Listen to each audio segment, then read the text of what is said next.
짧지만 깊이가 있는 역사 공부, 품격 있는 새로운 인문학, 심용환의 역공 지금부터 시작합니다.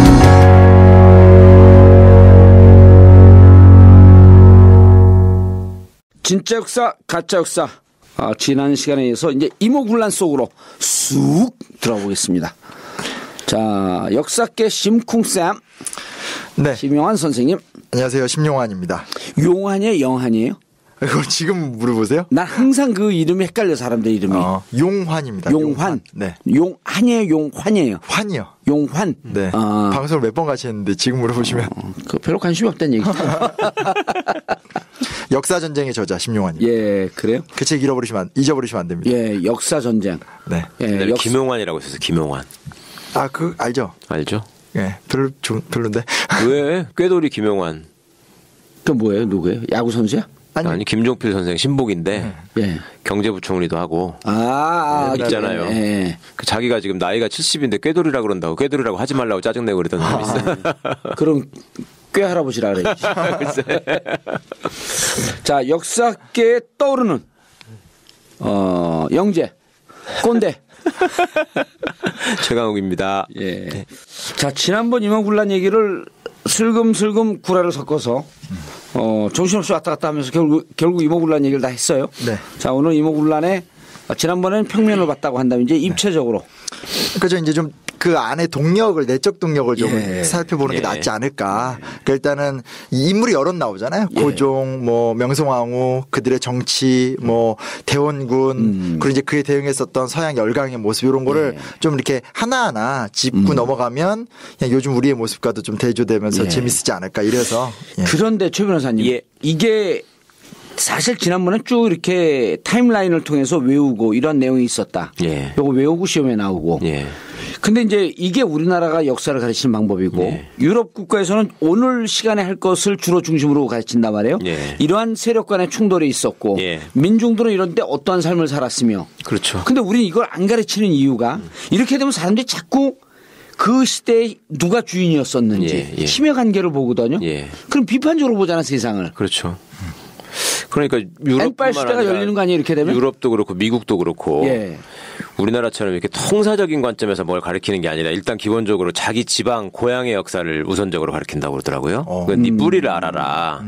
그리고 이제 역사를 우리는 그거 공부하고 황토사학자라고 개무시하잖아요. 글쎄, 우리는 그런 거 아예 안 배우잖아요. 아예 안 배우죠. 거기는 세계사나 자기네 전체 역사를 배우는 경우도 대학교에 전공하지 않는 한 잘 없고 그 역사 수업의 방법도 보면 예를 들면 남북전쟁을 가르친다. 그러면 우리 고향은 당시에 남부에 속했었다. 응? 그러면 너 같으면 이때 어떻게 행동했겠냐 뭐 이런 걸 놓고 토론을 시킨다는 거지. 남군에 들어갔겠냐 북군에 들어갔겠냐. 그렇죠. 그거 참 좋다. 그러면 애들이 그걸 다 자연스럽게 생각하고 토론하고 할 수 있는 거 아니에요? 이렇게 이런 거랑 똑같네. 자, 나는 70년대 대학을 다니면서 그때 당시에 박정희 대통령이라고 하는 군사 독재 정권이라고 칭했던 사람과 싸웠다. 너는 만약 그 시대에 태어났으면 어떠한 입장을 취했겠느냐. 그럼 박정희 대통령은 어떻게 정권을 잡았으며 그 전에 일제시대 때는 무엇을 하였으며 이걸 먼저 쫙 가르쳐 줘야 되잖아요. 그리고 그때 시대 사회상은 어떻는지 노동 현장은 어찌 되었으며 그때 너는 어떻게 하겠느냐. 80년대 전두환은 광주 학살을 통해서 정권을 잡았고 학생들은 이러이러한 일로 데모를 하고 반정부 투쟁을 했는데 너라면 그때 아버지 세대가 살았는데 너라면 어떻게 했겠느냐. 이걸 물어봐 줘야 되는 거 아니야. 그렇죠. 그럼 무조건 2번 찍는 거지. 그러니까 그거를 아직까지 우리나라에서 그렇게 토론을 안 했지만 근현대사 교과서 이런 게 있어서 한 10년간 배웠는데. 그걸 배웠다는 거예요. 그걸 얘네들이 안 거예요. 아니까 이걸 막으려고 이렇게 우겨싸움을 해서 국정교과서 밀어붙이는 거예요. 근현대사를 없애버리고 왜냐하면 아무리 암기래도 고조선 시대를 가르치고 왜냐면 아무리 암기래도 이게 암기로 단순히 넘어갈 수가 없잖아요. 내용을 읽다 보면 막 5.18 나오죠. 뭐 발췌기원, 사서육겸 나오면서 말이 안 되는 얘기니까 그냥 암기로 수업을 학원에서 쭉 떠들어도 끝나면 애들이 저를 잡아요. 물론 이제 제가 그렇게 단순하게 떠들지는 않더라도 잡은 다음에 선생님 이게 말이 돼요? 이러면서 황당한 얘기를 거니까 의식이 살아나는 거죠. 그러니까 그걸 저쪽에 안 거예요. 아니까 이렇게 교과서를 바꾸고 교육제도를 바꿔서 밀어붙이려고 하는 거죠. 그래서 국정을 통해서 고대사를 키우고 현대사를 축소시키고. 그렇죠. 아니 근데 이 얘기하니까 제가 정말 이게 아주 유사한 똑같은 경험을 한 게 우리 독립선언문을 외우잖아. 3.1절. 5등은 자해. 뭐. 5등은 자해 조선의 독립국임을 선언한과 동시에 뭐 어쩌고저쩌고 나오는데 그 문구 한 구절만 하는데도 막 3.1운동 현장에 있는 것처럼 피가 끓더라고. 그 피가 끓으니까 공부가 안 되는 거야 이게. 나가서 일단 담배 한 대 때리고 오늘 소주 한잔 하자. 야, 피가 끓는다. 그렇죠. 그러니까 원래는 역사 수업 자체가 막 방금 말씀하신 것처럼 내용을 다 가르치는 게 중요한 게 아니라 한 사건에 대해서 학생들이 인상을 받아도 그 중요한 그의 인생이 바뀔 수 있는 거니까 그렇게 가야 되는데 교과서는 너무 두껍게 만들어 놓고 암기식으로 가니까 효과가 없는 거죠. 아니 안중근 의사가 형장에 끌려가는데 너무 일본군 교도관들이 존경을 해서 안중근 글씨를 받으려고 사용 시간이 늦어졌다는 거 아니에요? 몇 시간? 이 한 구절이 독립운동의 전체를 보는 것과 똑같은 거 아니야? 그러니까요. 그렇죠. 그러니까 독립운동사를 막 엄청 나열을 해놓거든요. 그걸 다 외워서 뭐에다 쓰고 저 같은 전공자도 읽으면 머리가 아프거든요.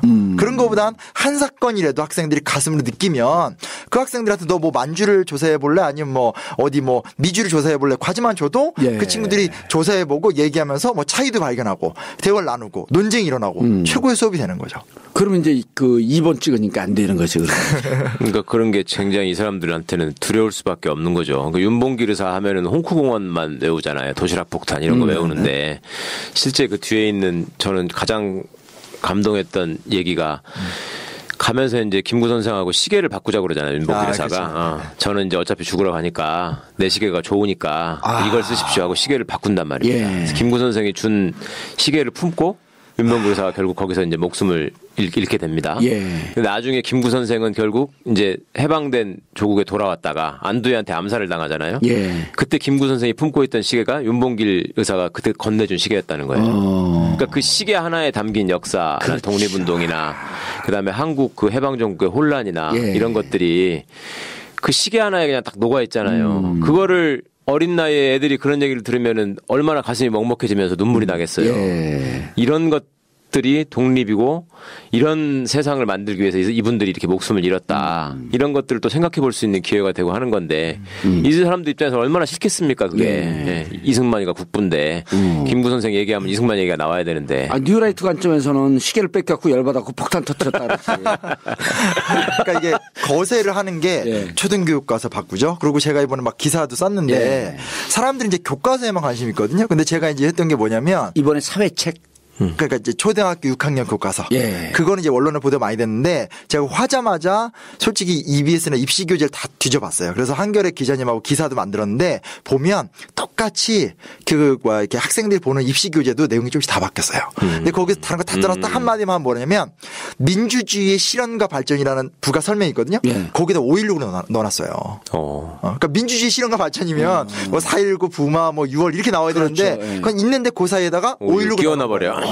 그 5.16을 혁명으로 미화시키려고 하는 그러니까요. 전초 작업을 하는 마치 민주주의 발전에 기여한 것처럼 보이게 하는 거죠. 아니 그 기여는 했죠. 5.16을 통해서 민주주의가 소중하다라고 하는 것을 깨닫게 해줬으니까.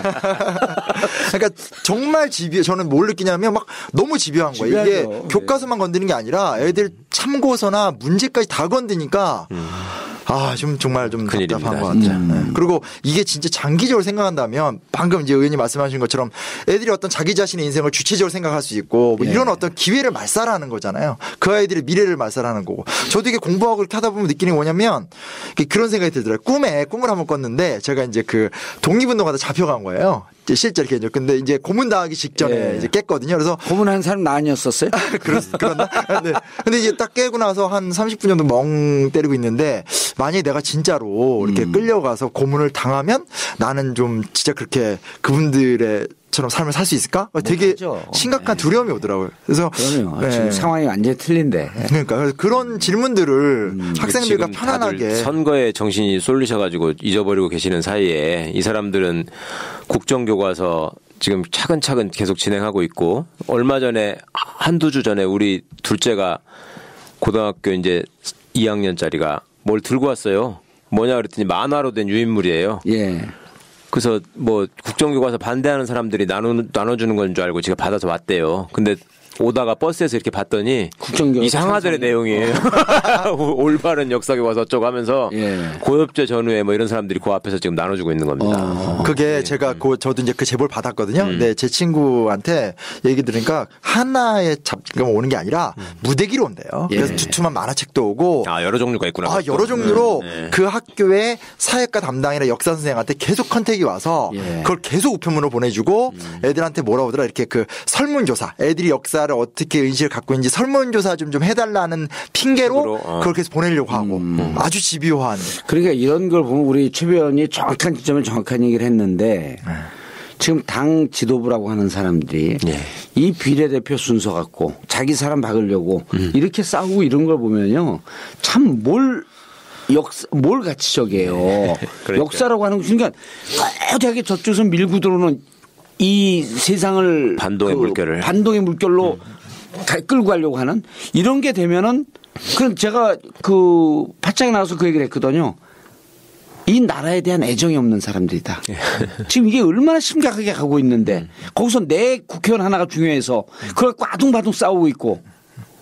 제가 이제 이번 국정화 때 도종환 의원님 활약 많이 하시잖아요. 제가 이제 좀 알게 돼서 그 의원실하고 같이 이렇게 이렇게 찌라시라고 해야 되나요? 그런 거 만들자고 기획안도 같이 쓰고 막 그랬어요. 공고문을 만들자. 몇 번 제가 요구하고 또 이제 그쪽 의원실은 되게 적극적이세요. 그래서 찌라시 만든다로 요즘 오해받아요.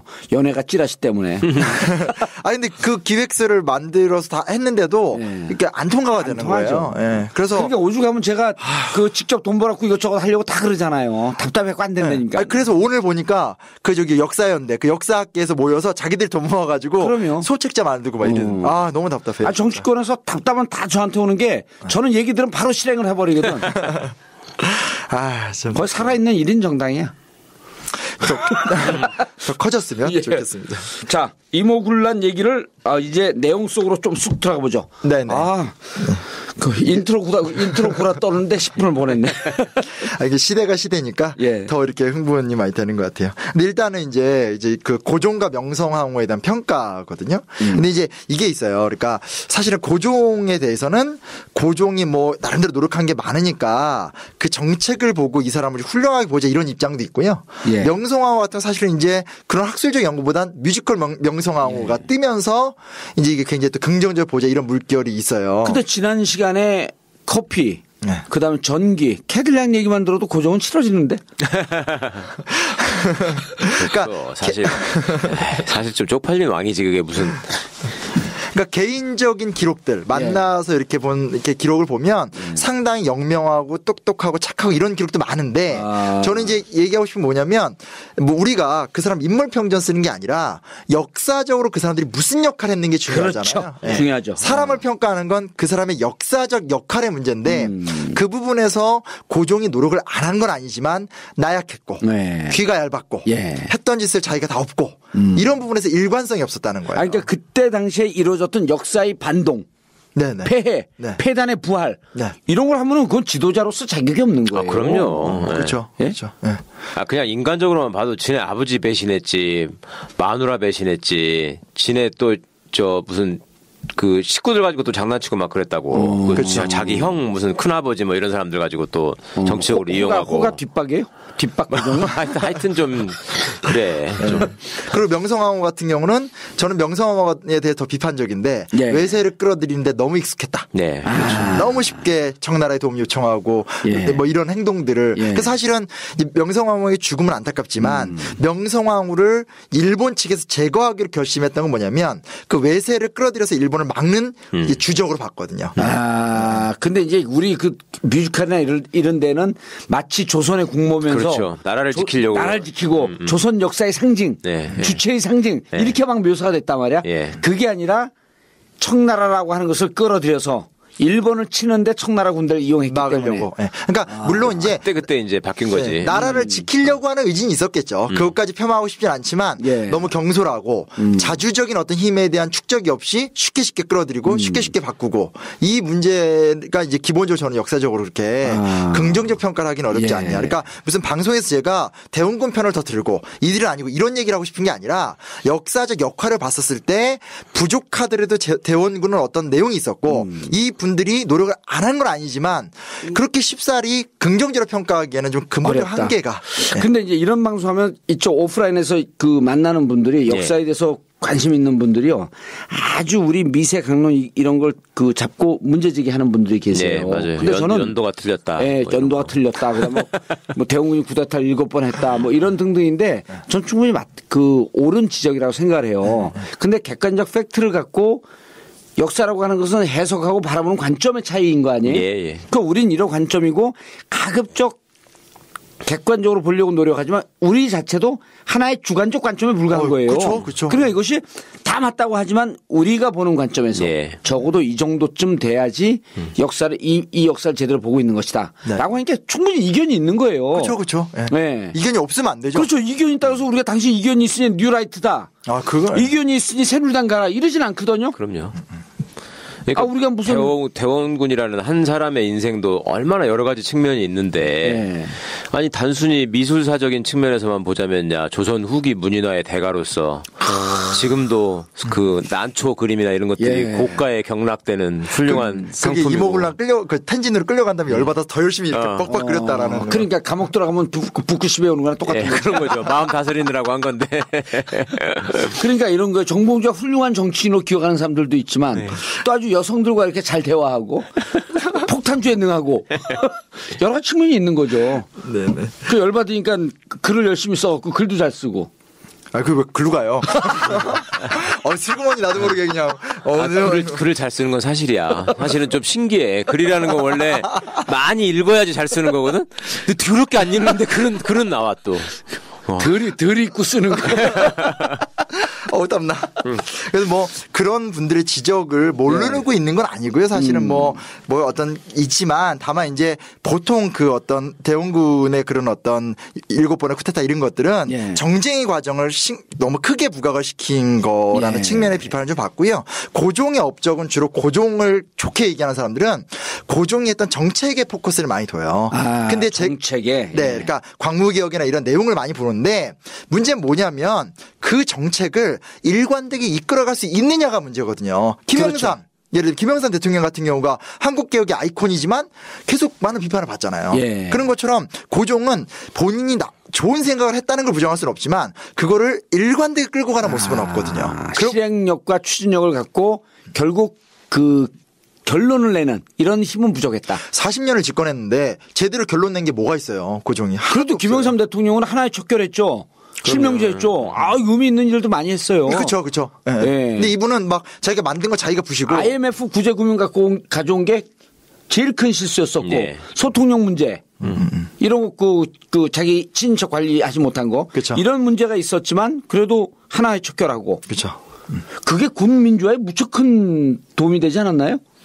사실상 소위 우리나라가 지금 군사 독재를 물리치고 민주화가 됐다라고 주장을 하는데 그러면 과거 군사 독재의 잔재를 상대로 뭘 했느냐라고 물어보면 없지 한 개. 하나에 없앤 것밖에 없죠. 그렇죠. 김영삼 대통령밖에 기억이 없는 거죠. 나머지는 없죠. 그러니까 민주화라는 건 누가 얘기하든지 제도로서 완성되는 거 아니에요. 그러면 과거 군사 독재 시절하고 딱 비견되는 제도로 완성된 게 있어야 될 거 아니야.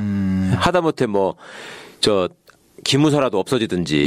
근데 그런 거 전혀 없잖아요. 노무현 대통령 우리가 존경하지만 노무현 대통령 시절에 가장 제1의 개혁과제로 뭘 삼았냐면 최 변호사가 늘 강조하는 게 군 사법제도의 개혁이거든요.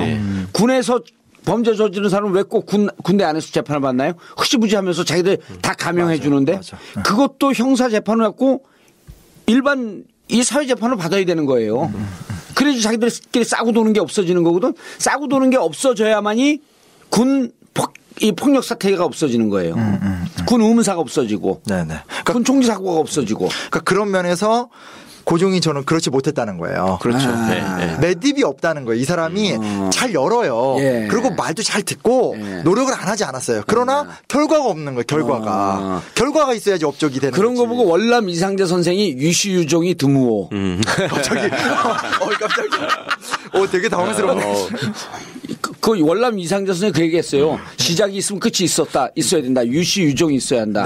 전문용어로 오사마리가 부족하다. 그것만 안 붙이면 너무 멋있는데 그걸 붙이셔서. 아니 그걸 안 붙이면 너무 멋있어 하면 사람들이 부담스러워해요. 제가 부담스럽네요. 그런 부분을 염두해서 역사적 40년 집권했어요. 42년인가 그래요. 제가 조금 헷갈리는데 이런 거는 좀 토 안 잡아주셨으면 좋겠어요. 지금 여기다가 무슨 다 프롬프트 놓고 읽는 게 아니라 이렇게 하는데 이렇게 42년인데 왜 40년이라 그랬냐? 아니, 맨날 그게 올라오니까. 그거 뭐 시험에도 안 나오는 건데 아니, 내가 이명박 닮았어 왜 댓글 보고 열받아? 아니 근데 그게 이제 여기서만이 아니라 뭐만 하면 꼭 그런 걸로 시비를 거는 게 일반적이에요. 자, 그래서 그렇게 하면서 정책이 나쁘진 않았지만 실현되거나 그것을 정책을 추진할 수 있었던 그러니까 결국은 아무 결론이 없는 정책만 열고 해놓은 이런 의미가 있는 거죠. 네. 근데 그 약간은 그 바로 들어가기 전에 앞 얘기를 살짝 다듬어 보면 권력은 아마 현장 감각은 의원님 저도 훨씬 높겠지만 역사적으로 봤었을 때 권력은 언제나 메커니즘의 구성인데 이게 예를 들면 중국은 환관의 바로가 되게 심해요. 그러니까 이제 중국 권력의 구조상 황제하고 신하의 거리가 너무 멀어요. 그렇죠. 나라도 크니까 가는데 오래 걸리잖아.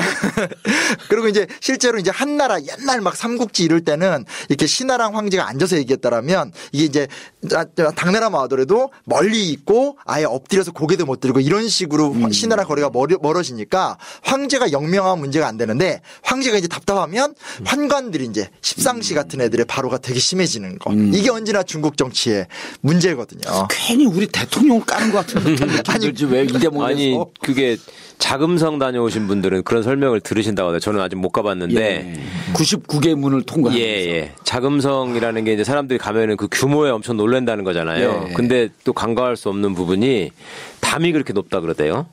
자금성은. 불통과 폐쇄 상징 아니에요? 예, 그렇죠. 그러니까 우리 궁궐들은 담이 그렇게 높지 않고 다 건너편이 이렇게 보일 수가 있는 데인데 자금성은 그게 안 보인다는 거야. 맞아요. 굉장히 높다 그러더라고요. 그래서 수십 미터. 그렇게 했던 이유가 이게 훌쩍훌쩍 뛰어넘으면 황제를 죽일 수 있기 때문에 그걸 막으려고 그렇게 다 해놨다더라고요. 나무도 안 심어져 있어요. 그것 때문에. 다 봐야 되니까. 보고 감시해야 되니까. 그러니까 이제 그쪽은 계속 이민족이 들어와가지고 엎기도 하고 그다음에 농민 반란으로 엎어지기도 하고 그렇게 계속 왕조가 바뀌지 않습니까? 근데 우리는 어쨌거나 한번 잡으면 쭉 가잖아요. 몇백 년을. 그러니까 이제 그런 거에 대한 어떤 차이가 있는 것인데 지금 보면은 정치 지도자들한테 소통을 요구하는 이유가 우리가 너하고 맘먹겠다. 국민의 얘기를 들어라. 이런 차원 뿐만이 아니라 그런 얘기를 하는 게 아니라 귀를 열고 뭐가 돌아가는지를 그 자리에 앉아있는 사람이 직접 알고 있어야지 현실적인 대책이나 정책이 나오는 것이지. 주변에 둘러싸여가지고 누가 한번 걸러준 정보만 듣거나 그다음에 그게 또 아주 정조처럼 머리가 뛰어나고 이런 사람 같으면 모르겠는데 그렇게 지능도 발달한 것 같지 않고 식견도 높지 않은 것 같은 사람이 자기가 믿는 몇몇 진실한 사람들한테만 의존하게 되면 중국이 보여준 그 멸망의 역사가 결국 빨리 당겨지는 것밖에 없잖아요. 그 지난 시간에 우리가 임진왜란 얘기했었는데 저는 가장 인상적인 황제가 누구냐면 명나라의 만력제라는 황제가 있어요. 신종 만력제. 되게 유명한 황제거든요. 근데 그 친구가 되게 특이한 게 뭐냐면 근데 그 유명한 사람은 왜 난 모르냐고. 그건 어쩔 수 없어요. 지금 그래서 제가 이렇게 나타난 거죠. 근데 뭐냐면 태정을 해요. 태정. 이 태정이 무슨 얘기냐? 우리는 보통 폭군 이런 거 많이 생각하잖아요. 뭐 막 정치 맘대로 하고 이게 아니라 태정은 뭐냐면 게으를 태자예요. 그 사람이 첫 정무에 나와서 무슨 막 이렇게 신하들 많잖아요. 그러니까 막 비판도 받고 하니까 이 사람 삐진 거예요. 그리고 그다음부터 죽을 때까지 정무에 단 한 번도 안 나와요. 몇 년 안 나온 줄 아세요? 근 35년은 안 나와요. 그러니까 그냥 이렇게 맡겨두고 혼자 노는 거예요. 그게 명나라 멸망의 아주 핵심적인 원인이 돼요. 그런 것도 좀 생각을 요즘 같은 상황에 좀 생각해 봐야 되지 않을까. 아니, 지금 나 이 얘기를 보면서 그 중국은 이런 거 아니에요. 왕과 신하가 대화하는 거리가 머니까 이 말을 전하는 사람이 환관이란 말이에요. 그렇죠. 걔가 다 하는 왕이 황제가 이런 말씀을 하셨습니다. 근데 가면서 말을 뒤집히는 거 아니에요. 왜곡을 하고. 자, 세월호 가족들이 이러이러한 얘기를 했는데 문제는 다 해결됐다고 합니다. 가서 전하는데. 그러니까 역사적으로 중국 환관들 중에서도 가장 최악의 환관은 십상시라고 그러잖아요. 십상시가 나왔다라고 하는 거는 우리가 역사를 공부해 보면 이건 불통의 상징이다. 그럼요. 근데 왜 오늘 이 시점에 언론은 십상시라는 얘기를 즐겼을까? 역대 가장 불통의 상징인 그 정권이 아니겠느냐라고 문제 제기를 할 뿐이죠. 그러니까 뭐 꼭 언론이 쓴 것도 아니고 청와대 공식 문서에 십상시라고 나왔으니까. 아, 그랬어요? 아, 그래요? 그럼 우리 조홍천은 불러봐야겠는데?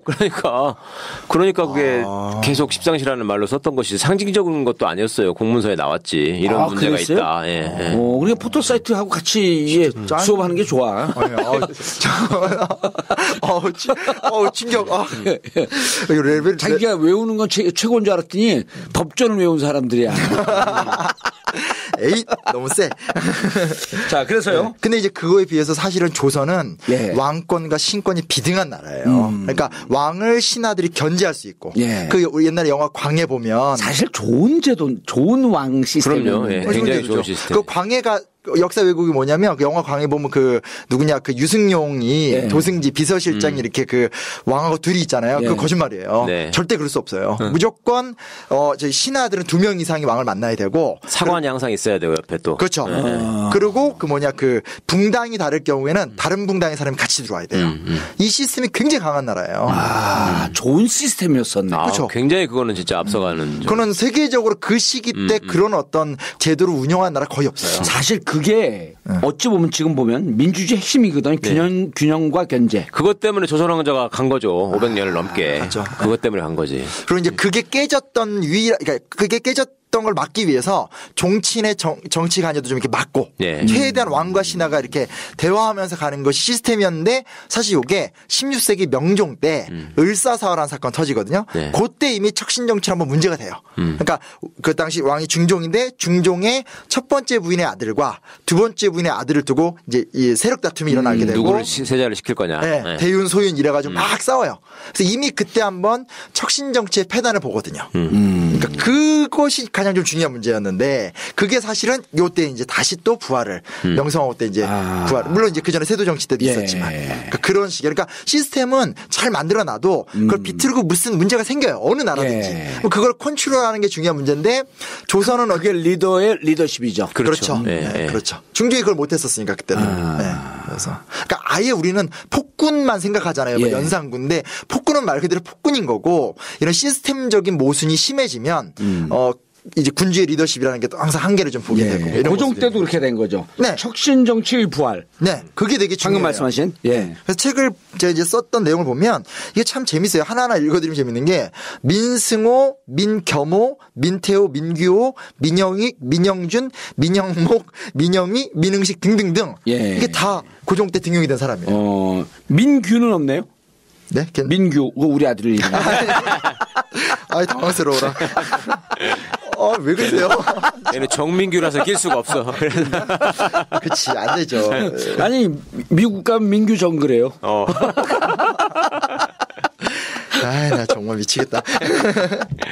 근데 이게 막 내용이 그 당시에 기록을 보면 웃긴 게 뭐 민승호는 지식이 없고 정사를 다루지 못할 만큼 건망증이 심해서 용렬하다. 그러니까 민비.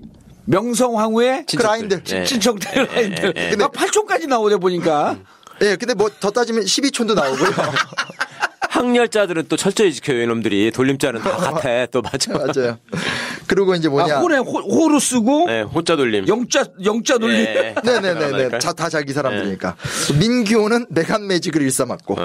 민겸호는 선해청 당상할 때 군인들에게 아까 이제 이목을 그 양곡을 빼돌리고. 이건 시험에 안 나오죠? 그 사람 나와요. 민겸호는 워낙 유명한 나쁜 놈이라서 선해청 당상 민겸호가 나중에 죽거든 이목을 처참하게 죽거든요. 그러니까 그 뒷장이 나오잖아요. 저 얘기를 하죠. 살려달라고 그러니까. 맞아요. 대원군이 내가 어찌 대감을 살리겠소. 나 비례 입원 주시오. 그러니까 내가 어찌 비례를 드리겠소. 그래서 거기서 처참하게 이게 막. 민겸호. 네네. 그거는 이제 시험에 나온다. 그거는 이제 그 외우는 사람은 아니고요. 그 에피소드가 시험에 자료로 많이 나와요. 난 돌아서고 이거 술 먹으면서 잊어먹겠어. 아니 뭐 그런 거 모르셔도 되고요. 또 뭐냐 그 민영익은 이제 앞뒤로 좀씩 얘기했었는데 이제 앞에 나왔었죠. 그 저기 그 있잖아요. 그 어디야. 보빙사절단 갔다 온 다음에 변화네. 미국 갔다. 미국 갔다 왔고 헷가닥 해갖고 꼴통이 돼버린. 그래서 결국은 이제 김옥균이 죽이려고 했던 사람. 뭐 그리고 이제 민태호나 민규호는 지들이 뭔 한 건 없고 양자로 민승호를 이렇게 올리면서 무슨 족보를 이렇게 촌수를 만들어줬나 봐요. 그거만으로 뜨고. 그러니까 온갖 폐악질을 다 했네. 그러니까 이것만으로도 권력이라는 게 외부적인 정책만으로 가는 게 아니잖아요. 내부적인 어떤 이런 시스템이나 이런 게 이게 흥선대원이 다 끊었던 건데 그러니까. 다 일어나니까. 김대중 대통령 시절에 그 아들 3명이 한다고 해서 홍삼 트리오라 그랬잖아요. 이거 하면 이거는 난리가 났네 그냥. 이건 트리오 정도가 아니에요 이게 지금. 이건 테니오. 진짜 너무 심하게 했어. 걔들 진짜. 너무 심했어. 그리고 이제 이런 역사를 해야지 명성황후를 제대로 볼 수 있는 건데. 그렇죠. 이런 걸 보지 않고 뮤지컬만 보니까. 그러니까요.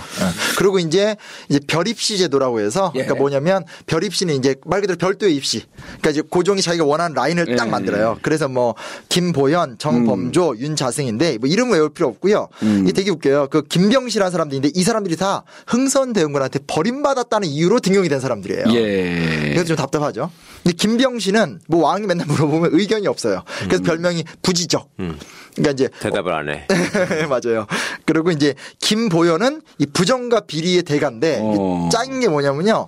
세곡선이 이렇게 오는데 세곡선이 뭐냐면 이제 그 쌀을 실은 배들 세금 같은 거 이렇게 오는 건데 그 배가 난파가 안 당했는데 당했다고 이렇게 거짓말을 하고 빼돌리고 관료가 진짜 별놈 다 있는 거예요 정말. 이런 사람들이 그 벼슬로 들어갈 수 있게끔 별입시라는 걸 만들었다. 그러니까 아니 그 고종이 자기 자문단으로 뽑은 거예요. 뽑은 사람의 수준이 이렇다는 거예요 지금. 그냥 밑에 애가 아니라 자기 옆에다 두는 관료들이 이 모양이었다. 그러니까 자기한테 자기 귀에 달콤한 얘기를 하고 아부 잘하고 그러니까 쉽게 얘기하면 빠는데 능하고. 그렇죠. 그때 이제 걔들이 진고들이지 진고. 진고가 뭐예요? 고종한테 진실한 사람들. 진실한 좋은 얘기들. 라고는 아니죠. 전라고. 진박이 아니고 진고들이야. 그러니까 이 사람이 참 용렬한 사람이야. 그러니까 아버지를 실력으로 이길 수는 없는 거야. 자기가 생각을 해봐도요. 근데 이제 지가 대가리가 굵어지니까 내가 왕노릇은 해야 되겠는데. 그러니까 한다는 짓이 저렇게. 어디서 저기 이상한 놈들 데려다가. 야, 그러니까 자기 참모네 이게. 그렇죠. 까내는 이제 자기 세력을 만든다고 자기 사람이라고 데려왔는데 싸고 있는 참모를 보면 리더를 할 수 있다는 말이 있어요. 그런 거죠. 그러니까 정치권 용어. 그러니까 이게 특별히 저는 막 의미가 너무 오더라고요. 요즘 어떤 모습을 보니까 그래서 대박이 좀 더 있어요. 이 흥미로운 건데 흥선대원군의 형 이최영이가 이게 발탁이 돼요. 이거 이제 좀 재밌잖아요, 그렇죠? 근데 이 뭐냐면 이 친구가 왜 발탁이 됐냐? 이최영은 늘 동생을 시기했고, 그러니까 대원군을 시기하고 이하응입니다. 대원군 이름은. 그렇죠. 그리고 동생이 추진하는 정책에 반대만 했기 때문에. 그리고 이 재면도 등용하는데 이분은 지금 대원군의 큰 아들인데 아빠가 맨날 고종이 둘째였나 봐요. 그래서 고종만 이뻐해가지고 아빠가 싫은 거예요. 이런 사람을 다 뽑아놓은 거예요.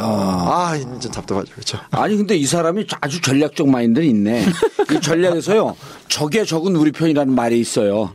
그러니까 대원군하고 사이 안 좋은 사람은 다 뽑아낸 거야. 다 뽑아낸 거예요. 그러니까 이거를 드라마 같은 게 이런 것만 잡거든요. 그러니까 맨날 싸우는 것만 보이는 건데 큰 틀에서 보면 이게 좀 결이 달라요. 그러니까 몇 시간 들어본 거로 보면 대원군이 어쨌든 추진력을 갖고 그 조선의 개혁 정책을 하려고 했고 그리고 여기에 카운터 파트너로 있었던 고종이나 명성황후의 정책이나 정치라는 깜냥을 보게 되면 이렇게 좀 졸렬하고 편협하게 했던 측면들이 더 많이 보이는데 이게 그렇습니다. 숨어버렸다. 굵직한 얘기만 이 정도니까 디테일하게 들어가면 훨씬 많은데 책의 분량상 다 쓰지 못한 거죠. 디테일하게 들어가면 우리 그 방송이 바뀌어야 돼요. 대원군과 그 일파들. 그러니까요. 그리고 이제 일단은 그게 이제 얘기고요. 두 번째는 이제 뭐냐면 이런 나름대로 부제가 뭐냐 감정 대 감정의 충돌. 그러니까 이모군란의 사건의 제가 생각하는 본질이에요. 이게 그냥 그러니까 뭐가 충돌하려면 단순한 생각이 아니라 이제 정말 부딪힐 수밖에 없는 이유가 있잖아요. 이 두 개의 라인 형성가 되는데 이제 우리가 지난 시간에 얘기했을 때 첫 번째 얘기였는데 하나는 이제 저번에 얘기했었던 반일 반개화. 그러니까 이제 그 일본을 반대하고 개화를 싫어하는. 근데 그게 반고종 반명성황후로 붙어요. 그러니까 이제 개화 도 싫고 일본도 싫고 고종도 싫고 명성황후가 싫은데 그래서 반대 진영이 만들어지는데 반대 진영은 흥선대원군 플러스 위정척사파 이렇게 딱 붙게 되는 구조가 사실은 좀 가죠. 그래서 그게 이제 이모군란을 기점으로 이렇게 딱 충돌하게 되는. 근데 사실 이게 약간 문제가 뭐냐면요. 이렇게 돼버리면 고종의 대체 세력이 흥선대원군과 이 위정척사파가 돼요. 예. 그러면 이제 위정척사파는 상당히 좀 올드한 주장을 하고 있고 그렇죠. 또 이제 굉장히 반외세적인데 그때 이미 서양 세력들이나 어떤 일본은 많이 들어온 상태고 그러니까 이게 그러니까 두 개의 대립 라인은 만들어지는데 뭐라고 하나 이 고종과 명성황후를 밀어내기에는 이쪽 세력의 이미지가 썩 뭐 이렇게 좋지 않은 네. 그 모양이 안 맞아요. 예. 그러니까 이게 저는 정치를 잘 모르지만 뭐든지 사건이 이루어지려면 정서와 결합이 되는데 그 결합된 정서의 내용이 이게 그다지 유쾌하지 않아요. 그러니까 대원군도 어쨌든 쇠국의 그러니까 고종과 명성황후가 이런 그 척신 정치 예. 여기에 쌓여 있고 그다음에 정책도 제대로 추진하지 못해서 저걸 개혁해야 되는데 그러면 이 개혁의 주체 세력이 참신하거나 좀 시대 정신에 투철하거나 좀 앞날을 내다보거나 이래야 되는데 대원군에게는 그런 측면이 있었는데 대원군과 손을 잡았던 위정척사파는 좀 올드하고 과거로 회귀하려고 하는. 사실 대원군도 또 그런 한계가 있고. 그 뭐냐면 그 저는 이게 좀 적합하다는 게 생각하는 게 그 4.19 때 이승만 무너뜨린 다음에 민주당 정권이 쓰잖아요. 근데 그 민주당 정권은 원래 한민당. 그러니까 과거 어떤 그 지주 뭐 친일파. 그렇죠. 그리고 실제로는 이승만과 동거했던 세력이잖아요. 맞습니다. 근데 이제 이게 김구도 없고 다 없으니까 무너뜨리긴 했는데 대안이 없으니까 갖다 꽂은 게 민주당이잖아요. 그러니까 그 혁명을 미완의 혁명이라 부르는 건데 좀 그런 냄새가 나는 거예요. 기존에 게 문제가 많아서 무너뜨리고자 하는 의지는 있으나 대체제가 너무 수준이 떨어지는. 대체가 대안이 되지 않고 그냥 명목상의 대체만 됐으니 그렇죠. 성공하기 힘들었다. 그러니까 일본처럼 아예 그 전부터 좀 이렇게 저변에서부터 새로운 사상에 대한 이런 것들이 축적돼서 올라왔으면 대원군 입장에서도 훨씬 수월하게 개혁을 할 수 있었을 텐데 이 사람이 놀던 바닥이 원래 이제 옛날 그 유학자들 그 물에 나름은 이제 왕실의 어떤 위엄을 지켜낸다 이런 게 이제 대원군의 모토였고요. 그렇다 보니까 이제 한계가 너무나 명확한 거지. 그러니까 나라를 생각하기에 앞서서인데 일단 왕실의 권위나 위엄 이런 걸 먼저 생각하는 거고.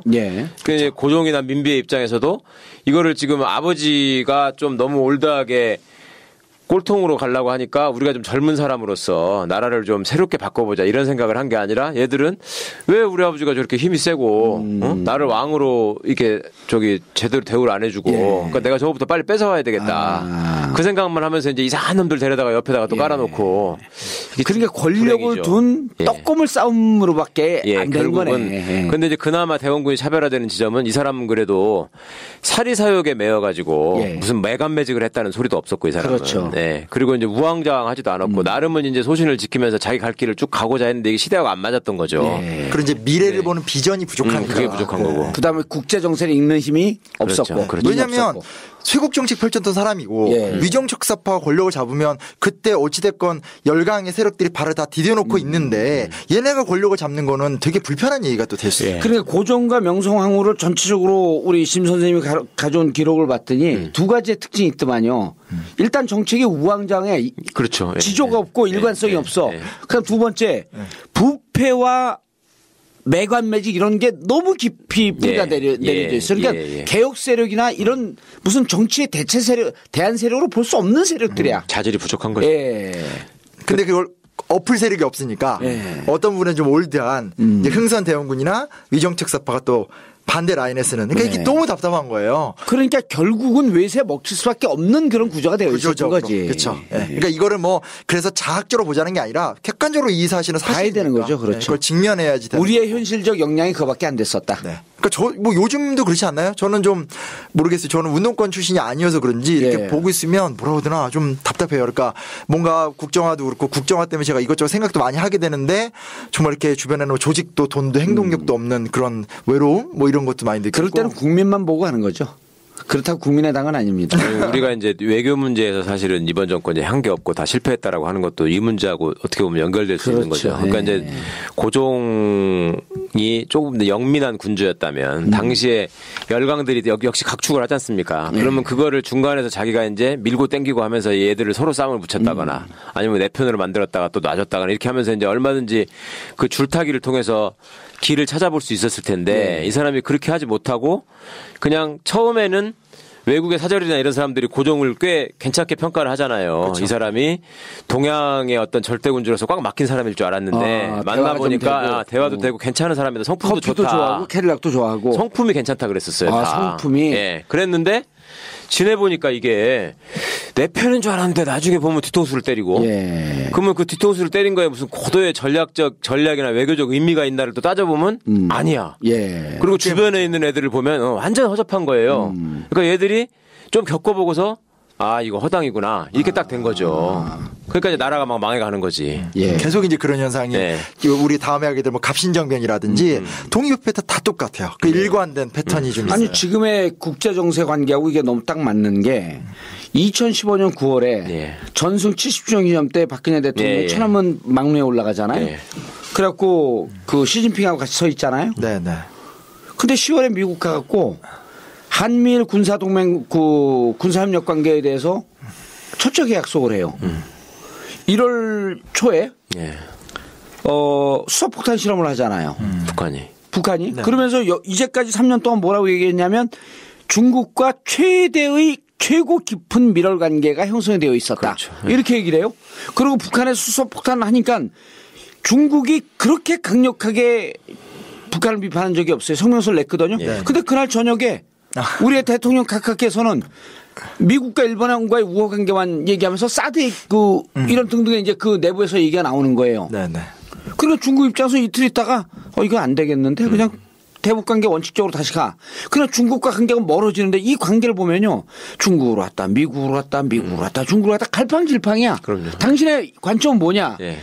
미국을 지렛대로 해서 중국을 이용하고 중국을 지렛대로 해서 미국과 일본을 이용하는 러시아를 지렛대서 일본을 이용하는 이러한 열강 속에서 충분히 쓸 수 있는 카드를 하나도 못 쓰고 그러니까요. 이건 이쪽으로 쓸려갔다가 저쪽으로 쓸려갔다가 그리고 2월 7일인가 10일날 개성공단 닫으면서 닫는 그날 사드 배치 얘기하고 중국을 확 삐져버리고 맞아요. 그 외신에서 오죽하면 이디어트라고 표현을 했겠습니까? 이디어트라고 표현했어요? 그럼요. 그러니까 이게 지금 진짜 우리가 막장까지 간 거야. 이건. 이디어트라고 하는 표현은요. 스튜피드보다 더. 그럼요. 완전 바보라는 거예요. 완전 바보예요. 근데 똑같은 게 그 정도. 이디어트라고 표현했어요? 그럼요. 그냥 아예 언론에 그렇게 다 나와요. 이디어 스펠링은 IDIOT. 영어 시험도 대비합니다. 스튜피드보다 훨씬 강한 얘기예요. 그러니까 이런 거예요. 골을 딱 넣었는데 레프리가 노골 선언한 거야. 그럴 때 딱 돌아서면서 저 천하의 바보 천치 같은 레프리라고 그러거든. The referee was an idiot. 그럴 때 쓰는. 그럼 이게 예시문이 딱 그걸로 떠요. 이디엇에. 그 영역 자신 있는 영역으로 오셨죠. 그러면 또 여기서 referee 하면 안 돼. Referee was an idiot. 잘하신다. 근데 문제는 이제 저 너무 동감되는 게 그렇다고 고종이 백성들의 마음을 다 잡았냐. 이것도 아닌 거죠. 그러니까 지금 우리나라도 그렇잖아요. 그렇죠. 국외가 안 되면 국내라도 이렇게 일치 총화가 돼야 되는데 이거는 내부적으로 다 분열만 양산하는 것처럼 이분도 이제 마찬가지 되는 거죠. 국정 수행을 잘하고 있다라고 하는 게 40%쯤 나왔고 그 정도. 잘하지 못하고 있다라고 하는 게 49%. 부정평가가 늘 높았죠. 누구를 얘기하는 건 아닙니다.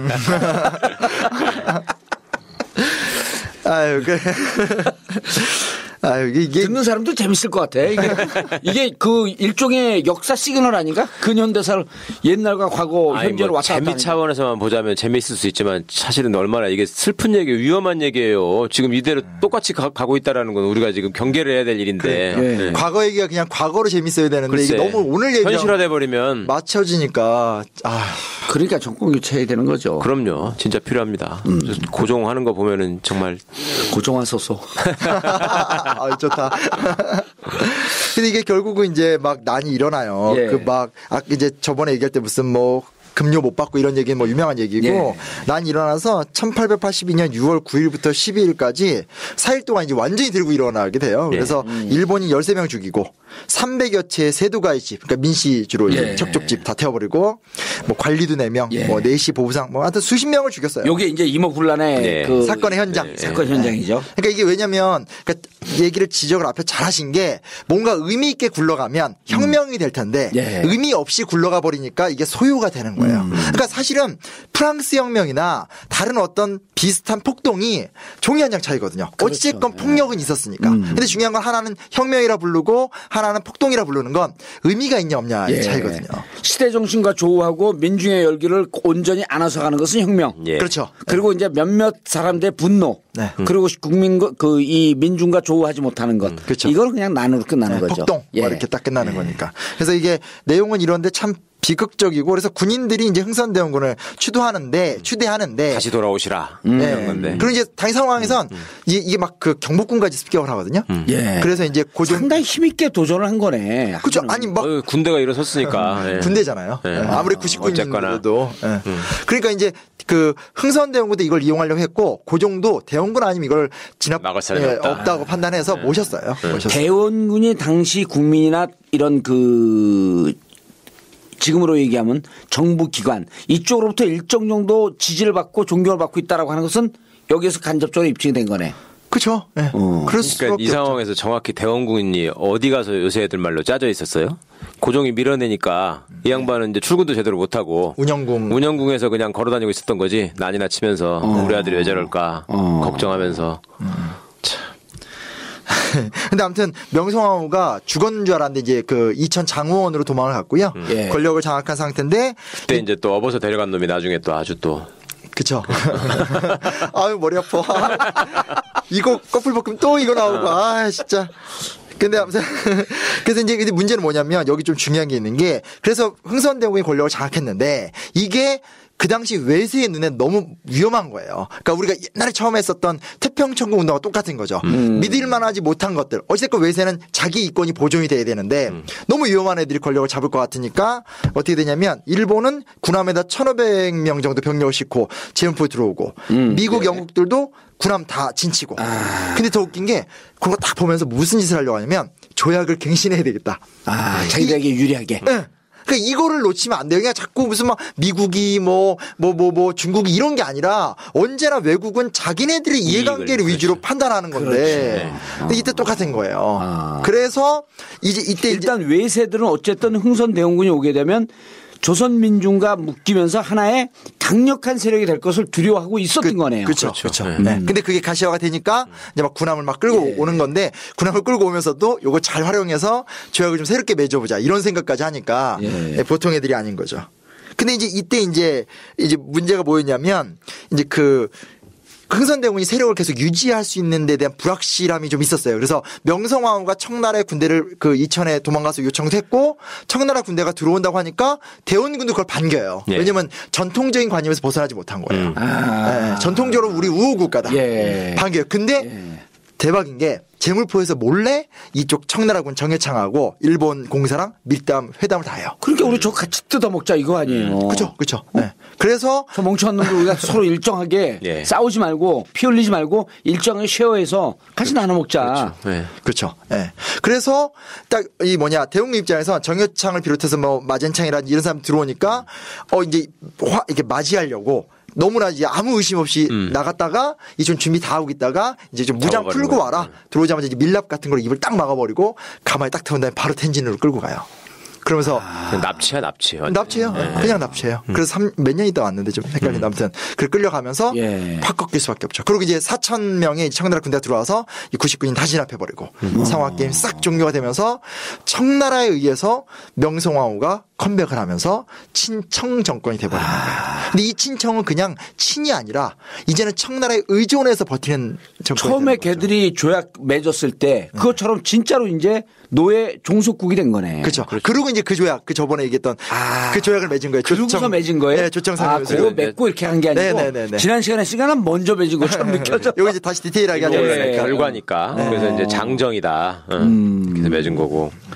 그러니까 내용을 따지면 이게 학교에서 배우는 건 껍데기만 배우는데 하나하나를 따져보면 너무 비극적인 스토리가 따닥따닥 이어지는. 그러니까 지난번에 얘기했던 조청상민 수륙 무역 장정이 바로 이제 이 대원군을 끌고 가고 청을 끌고 들어온 명성황후가 그때 우리는 너희들의 노예국이다. 그렇게 된 거죠. 속국이다라고 하면서 그 계약을 맺은 거네. 정권을 보장받는 방법으로 나라의 저기를 다 넘겨준 거죠, 이권을. 짜증나는 게 그 도망가면서 이제 그 명성황후 쫓겨났다는 소리 들으니까 그 이제 명성황후인지 모르고 이제 지나가던 마을에서 이제 아줌마들이 막 욕한 거예요. 막 명성황후. 근데 이제 화려하게 진짜 올 때 엄청 화려하게 이렇게 입고 컴백하거든요. 컴백하면서 총을 등에 업고. 네. 근데 그 마을 다 부셔버리고. 자기를 비판했다고? 그 마을. 네, 자기 도망갈 때 이제 동네 아줌마나 이런 사람들이 얘기를 하는 걸 들은 거예요. 예. 그 민비란 년이 원래 좀 그렇고 나쁘고 뭐 그 친척들이 맨날 매관매직이나 하고 나쁜 놈들이래 막 이런 얘기를. 그 외척들 그. 예. 도망갈 때는 급하니까 이제 도망갔다가 돌아오는 길에 저것들 다 이렇게 된 거예요. 야, 어떻게 선조하고 똑같이 역사가 반복이 되냐. 네. 정말 슬픈 일이에요. 그리고 마을 하나 없애는 거는 2차 세계대전 때 나치가 하던 행동 아니에요. 그리고 국모인데 국모잖아요. 예. 엄마잖아. 엄마가 어떻게 자기 백성을 그렇게 그 말 몇 마디 들었다고. 밥 안 준다고 징징거렸다고 아들 죽이는 거랑 똑같은 거죠. 그러니까요. 하여튼 너무 이거는 너무 감당할 수 없는 내용. 그러니까 너무 미화되어 있다. 난 지금까지 명성황후 노래도 좋아하잖아요. 나가거든. 교도소에서 많이 부르셨다. 그러니까 뭐 슬프다. 무조건 저는 이것 때문에 고종과 뭐 명성황후를 악이다 이렇게 얘기하고 싶은 생각은 없지만 이 사실을 정확히 알자. 역사적 맥락에서 보면 이건 비판을 받는 게 마땅한 거고 좀 마지막으로 그냥 드리고 싶은 말씀은 이 결정적인 순간에 역사 변화라는 게 생기기 위해서는 과정의 맥락이 중요하거든요. 맥락이 쌓여서 짠 하고 되는 것. 그러니까 일본도 우리가 예전에 얘기했을 때 단계에 있어서 이제 메이지 유신이 됐듯이 우리도 한 단계 뭐가 쌓여 나가야지 그 다음 단계로 근대 국가가 되든 뭐가 되는 건데 우리는 한 단계가 파괴, 뭐 이렇게 정쟁, 소요, 뭐 이렇게 누구 퇴출 이렇게 가는 거라는 거죠. 그래서 뭐 지금 뭐 야당 얘기도 많이 하시지만 만약에 정말 야권이 정치에서 어떤 새로운 주도권을 잡고 싶으면 맥락이 있어야 된다는 거죠. 그렇죠. 맥락으로 뭐가 쌓이지 않은 정치는 아무리 뭐 훌륭한 사람, 뭐 김대중 대통령이나 노무현 대통령이 부활한다고 해서 지금 뭘 할 수 있겠어요. 맞습니다. 그런 부분을 좀 생각해봤으면 좋겠다. 아니 근데 그 얘기가 진짜 역사 선생님이 저렇게 얘기하는 게 현실 정치에서도 너무 소중한 게 제가 계속 이제 정치에 못 나가니까 무슨 얘기를 하냐면 자꾸 정치 일정에 우리 역사를 맞추지 마라. 그러니까 2012년 4월 총선에서 지거든요. 지고 사람들이 낙담하고 흩어지면 그냥 깨진 거예요. 2012년 12월 29일 대선에서 지거든요. 네. 지고 실망했고 다 떠나. 그럼 우리의 힘이 없어지는 거예요. 쌓아나가야 되거든. 그렇죠. 이번에 4월 총선에서 참패할 수도 있어요. 그러나 그래도 모았던 힘을 더 우리 사회를 좋은 사회로 만들고 사람 사는 세상으로 만들기 위해서 그 축적을 해나가야 되거든. 그러니까 정당에서는 지고 나면 실망했고 사람들 흩어지고 2017년 전국 이치 안 하면 또 흩어져요. 이러지 말고 저도 우리가 모았던 힘을 자꾸 축적해 나가야 되는데 그렇죠. 정당은 그걸 못해. 그래서 나를 정치권에 놓지 않고 외곽에 있으면서 나더러 축적을 해 나가라. 이건 신의 계시다. 저도 지지합니다. 아니, 큰 정치 세력의 맥락에서도 우리 심 선생님 말씀하신 것처럼 쉽게 말해서 그 시기에 꼭 달성해야 됐던 일, 또 그 명분, 의미 이런 것들이 잃지 않고 쭉 가야 된다는 게 지금 역사적 맥락을 얘기하는 거잖아요. 그렇죠. 정치인 한 사람을 놓고 볼 때도 그건 똑같은 것인 것 같아. 그러니까 자기가 진짜 큰 정치인이 되고자 한다면 어떤 시대에 어떤 선택이라 하는 것들이 전부 다 큰 맥락에서 벗어나지 않아야 한다. 그러니까 과거 노무현이라는 한 시골 출신의 정치가가 대통령이 될 때는 그거거든요. 그렇죠. 계속 놓치지 않고 쌓아나갔던.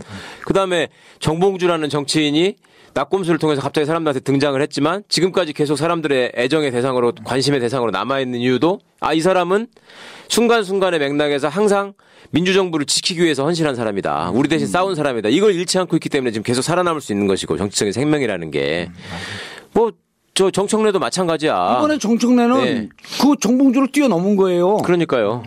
그래서 내가 그거를 이제 페북에다가 은근히 썼잖아요. 정청래 뒤에는 지옥의 문턱까지 다녀온 정봉주가 있음을 이들은 간과했다. 그리고 정봉주 뒤에는 모진 풍파 속에서도 꺾이지 않는 국민이 있음을 이들은 간과했다. 그 반면에 지금 국민의당에 모여있는 사람들이나 또 이제 더민주에 있으면서 마치 핵심 실세인 것처럼 하는 사람들을 보면 그때 상황에서 제일 센 놈한테 붙어가지고 자기 이득을 얻는 쪽으로 계속 일관되게 생활하고 있잖아. 그러니까 이제 결국은 사람들이 그 정체를 알고 낙선 운동을 하겠다. 저걸 없애야 된다. 쟤는 비례대표 주면 안 된다. 이런 얘기들이 막 나오는 이유가 결국 그게 다 사람들이 모르는 것 같지만 쌓아놓고 있고 언젠가는 다 보여지는 것인데. 그러니까 역사가 그래서 중요한 거예요. 내 정청래 의원도 이번에 그 정청래 의원을 비판했던 기자들이 다 우호적으로 돌아섰잖아요. 그러면서 지금 최변희 얘기한 그 얘기를 하는 거예요. 정동영, 천정배, 신기남은 좀 억울하지만 신기남 이렇게 당 지도부 했던 사람들은 다 탈당을 했지만 정청래는 남아서 당을 지키기로 했다. 그러니까 사람들이 댓글에 정봉주를 이미 뛰어넘었다. 네. 그런데 정청래한테 얘기했죠. 관악산에서 날 이미 뛰어넘었다. 인정한다. 정봉주 복권되는 순간 3분 안에 다시 회복된다. 나를 뛰어넘는데 3년이 걸렸지만 난 3분만 회복. 아니, 그러니까 김영삼 대통령도 사실은 인기가 있었던 사람도 아니고, 그러니까 네. 나중에 보면 욕도 많이 먹고 그랬는데, 어디든 주검 앞에서 이제 그 사람이 객관화가 됐었을 때, 그렇죠. 이제 그러니까 부정할 수 없는 분명한 맥락을 그 사람이 갖고 있었다는 게 독재 끝까지 싸웠던 그런 사람이 없었으니까. 그러니까 진짜 대원군이나 사극 보면서 자꾸 이 사람 저 사람 씹기 전에 본인들이 좀 이렇게 여기 나왔던 사람들과 비교했을 때 어떤 존재인지를 좀 객관적으로 좀 판단해 봤으면 좋겠어요. 그게 좀 중요한 문제인 것 같아요. 역사는 차곡차곡 알곡 쌓듯이 쌓아가면서 그리고 그것이 근거가 돼서 세상을 바꾸는 초석이 된다. 네. 자, 이모군란 이 편에 걸쳐서 하면서 잠시 저희가 그 사과의 말씀드리면 비례 2번을 살짝 건드렸는데 살짝 건드려서 죄송합니다. 본격적으로 건드렸어야 되는데 자, 진짜 역사 가짜 역사 진가역 마치겠습니다. 감사합니다. 감사합니다.